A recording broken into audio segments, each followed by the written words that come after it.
जय हिंद साथियों, पुनः ऑनलाइन क्लास में हम हिंदी साहित्य आधारित भाषा विज्ञान के प्रश्नों को लेकर के उपस्थित हैं।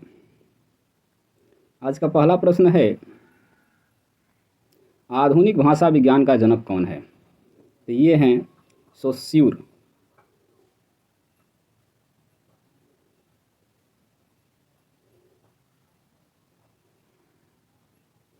एथेंस द सेस्यूर 1857-1913 का आधुनिक भाषा विज्ञान के जनक के रूप में लिया जाता है, क्योंकि उनके द्वारा प्रतिपादित सिद्धांत भाषाई क्रांति के रूप में उभरे।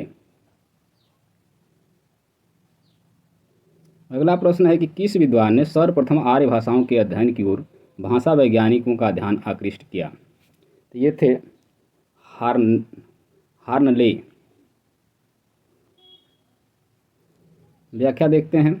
सर्वप्रथम हार्नले ने आर्य भाषाओं के अध्ययन की ओर भाषा वैज्ञानिकों का ध्यान आकृष्ट किया तथा इन्होंने भारतीय आर्य भाषाओं का सर्वप्रथम वर्गीकरण किया। आधुनिक आर्य भाषा विज्ञान का जनक सेस्यूर को माना जाता है।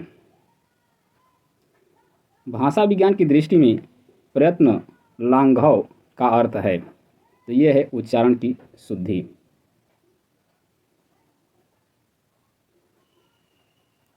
भाषा विज्ञान की दृष्टि में प्रयत्न लाघव का अर्थ है उच्चारण की सुविधा है। इसे मुख सुख भी कहा जाता है। अगला प्रश्न है, वाराणसी का बनारस रूप में विकास उदाहरण है? तो ये है व्यंजन विपर्य का।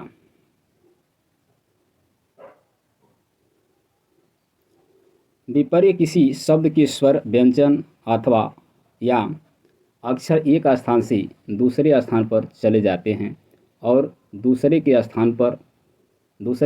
पहले के स्थान पर आ जाता है। इसके कई भेद हैं। स्वर विपर्य, व्यंजन विपर्य, अक्षर विपर्य। वाराणसी का बनारस रूप व्यंजन विपर्य विकास का उदाहरण है। टकसाली भाषा कहते हैं, यहाँ विकल्प में दिया है संस्कृत निष्ठ भाषा को, ग्रामीण भाषा को,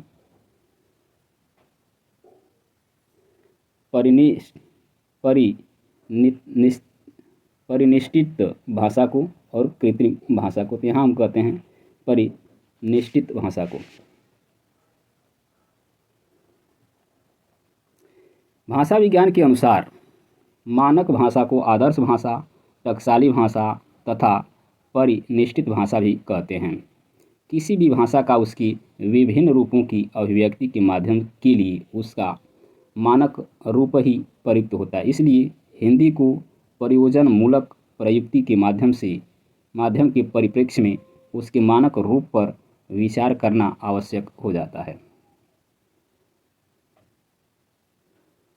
अगला प्रश्न है, किस भाषा को प्राकृत और आधुनिक भारतीय आर्य भाषाओं के बीच की कड़ी कहा जाता है? तो इसको कहा जाता है अपभ्रंश।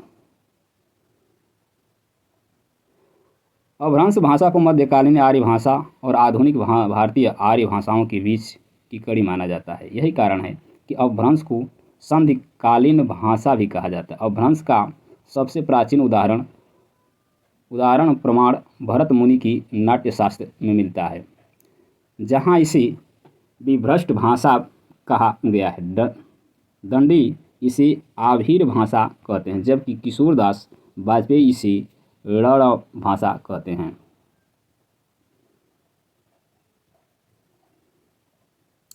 निम्नलिखित में भाषा की प्रमुख प्रवृत्ति कौन सी है? तो ये है जटिलता से सरलता की ओर।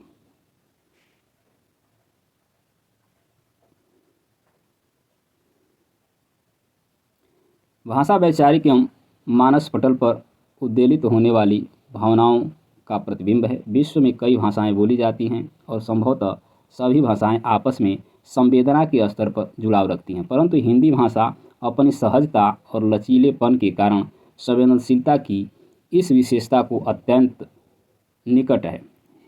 हिंदी शब्द पूर्व भारतीयता या भारत से संबंध का द्योतक था, जो प्रायः अभारतीयों द्वारा प्रयोग में लाया जाता था। अर्थात वे लोग जो भारत से आए या भारतीय हैं, उन्हें और उनकी बोली को हिंदवी कहते थे।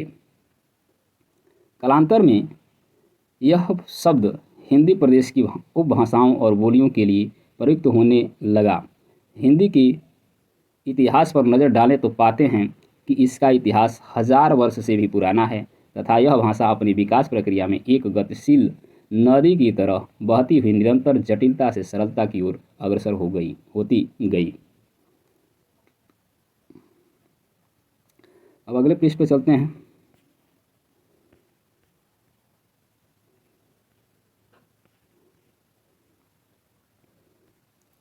न्यायालयी भाषा में शब्द और उसके अर्थ में निश्चितता होती है, यानी ये विकल्प सही है। न्यायालयी भाषा में शब्द और उसके अर्थ में निश्चितता रहती है, जिससे शब्द का अर्थ समझने में किसी प्रकार का भ्रम उत्पन्न न हो।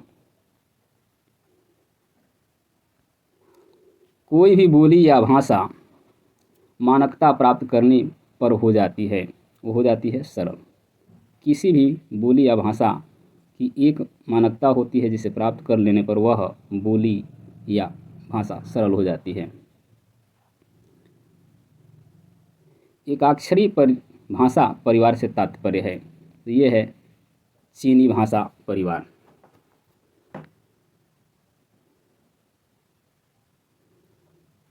चीनी एवं तिब्बतीय भाषा परिवार को एकाक्षरी परिवार भी कहा जाता है।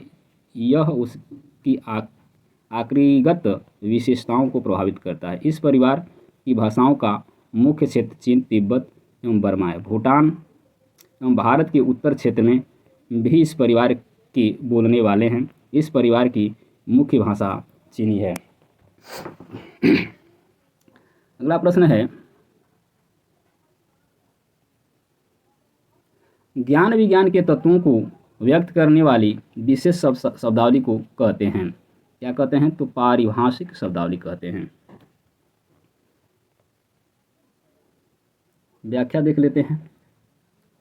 ज्ञान विज्ञान के तत्वों को व्यक्त करने वाली विशेष शब्दावली को पारिभाषिक शब्दावली कहते हैं। उदाहरण स्वरूप जीव विज्ञान के संदर्भ में कोशिका का विशेष अर्थ है और उससे एक ही अर्थ निकाला लिया जाता है।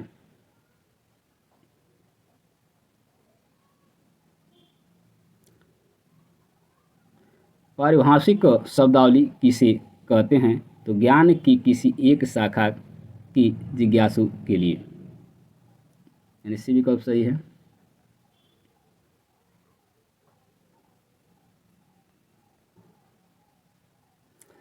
पारिभाषिक शब्दावली ज्ञान की किसी एक शाखा के जिज्ञासु के लिए है। ज्ञान के विभिन्न क्षेत्रों यथा विज्ञान, गणित, अर्थशास्त्र, भूगोल, चिकित्सा, वाणिज्य, विधि, दर्शन इत्यादि क्षेत्रों में होने वाले विकास के कारण अलग अलग प्रकार की पारिभाषिक शब्द विकसित होते जाते हैं। तो विशेष के संदर्भ में एक निश्चित अर्थ को प्रकट करते हैं। पारिभाषिक शब्दावली का निर्धारण कौन करता है? तो भाषा वैज्ञानिक करते हैं। पारिभाषिक शब्दावली का निर्धारण भाषा वैज्ञानिक करते हैं। अगला है, वैज्ञानिक शैली का तात्पर्य किस शैली से है? तो ये है वस्तुनिष्ठ शैली। वैज्ञानिक शैली का तात्पर्य वस्तुनिष्ठ शैली। व्याख्या में वही है। हिंदी की वैज्ञानिक और तकनीकी शब्दावली मूलतः किस भाषा की शब्दावली का अनुवाद है? तो ये है अंग्रेजी।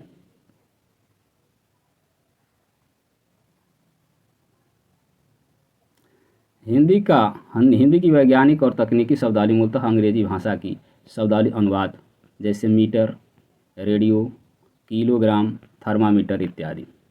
कार्यालयीय हिंदी की भाषा कैसी होनी चाहिए? तो अभिधात्मक होनी चाहिए। शब्द की वह शक्ति जिसकी वाच्यार्थ प्रकट होते हैं अभिधा कहलाता है। कार्यालयीय हिंदी की भाषा अभिधात्मक होनी चाहिए। इसे अत्यंत सरल तथ्यों का सीधा और स्पष्ट कथन होना चाहिए। अगला प्रश्न है, इनमें से किसका मत भुक्तिवाद कहलाता है?